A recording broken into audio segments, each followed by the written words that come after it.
His hand was in my hair before I even understood what was happening. My scalp burned, gravel cut into my back, and his laughter echoed through the driveway.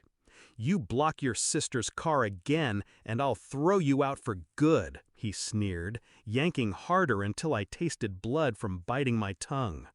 When he reached the trash cans, he kicked me into one, the lid slamming shut above me. Useless things belong in the dump. The world went silent for a moment, except for his laugh. My mother's voice cut in, sharp but distant. "She has no future anyway." They thought they'd broken me. They had no idea what I would do next. I wasn't always their enemy. When I was younger, my father carried me on his shoulders. He used to clap at my school plays, even if I forgot my lines. My mother tucked me into bed, whispering, "You'll do great things someday." But somewhere along the way, I stopped being a daughter and became their scapegoat. My sister shined. Perfect grades, perfect smile. I became the shadow they mocked at dinner. Small failures turned into ammunition. "Why can't you be like her? What will you ever do with your life?" I thought it was disappointment, but it wasn't. It was cruelty. The first time I realized it, my father shoved my sketchbook into the fire, laughing at the drawings I'd hidden. My mother watched, silent. That was the moment I understood. They didn't want me to succeed. They wanted me to disappear. So I stopped crying. I started watching, listening, and planning. The plan came together the night my father dragged me into the trash. I sat awake in my room, bruises blooming along my arms, hair tangled with gravel. Rage wanted me to scream, but I forced it down. I knew the law better than he did.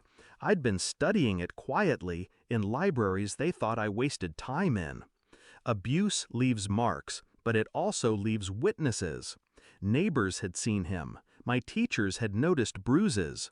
My phone, hidden in my pocket that day, had recorded every word. Useless things belong in the dump.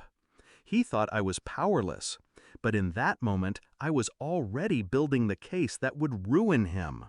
I didn't confront him right away. Instead, I played the part he expected, quiet, withdrawn, the failure. While he smirked at his victory, I collected evidence. Every insult, every shove, every bruise documented. I reached out to Mr. Callahan, a lawyer my grandfather once trusted. I gave him everything. "Stay silent," he advised. "Let them think you've given up. It'll make the fall that much harder." So I did. For weeks I endured their taunts, their laughter. My mother sneering, "No future." My father smirking, "Trash." But I didn't break. I sharpened. The day of reckoning came on a Sunday morning. My parents were at the kitchen table sipping coffee, my sister scrolling through her phone. I walked in with Mr. Callahan beside me, briefcase in hand. My father frowned. "What's this?" The lawyer's voice was calm. "Mr. and Mrs. Reynolds, you've been served." Confusion. Then he began to read. Allegations of physical abuse, emotional neglect, financial fraud uncovered in my father's accounts. Every word a knife. I placed my phone on the table, hit play. His voice filled the kitchen. "Useless things belong in the dump." My mother's, "She has no future anyway." My sister's eyes widened. She hadn't known. She'd been shielded from the worst. But now she heard it all, unedited. My father's face went pale. "This is out of context." "No," I cut in, calm. "It's the truth. And soon the court will hear it too." The fallout was swift. My father's company stripped him of his position, shareholders panicking at the scandal. My mother's social circle evaporated overnight. Neighbors whispered. Reporters camped outside. Every insult, every bruise, every cruel laugh, they had all built the stage for their downfall. All I had to do was pull the curtain back. Now I sit alone in the same kitchen where they mocked me.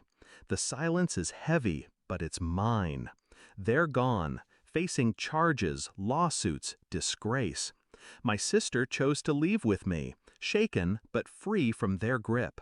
For the first time, I don't feel like a shadow. I replay his words sometimes. Useless things belong in the dump. They don't hurt anymore. They remind me. Because what he threw away wasn't trash. It was the match, and the fire burned his whole kingdom down. They thought I had no future. They were right, because the future they imagined for me was small. I built something bigger, their ruin.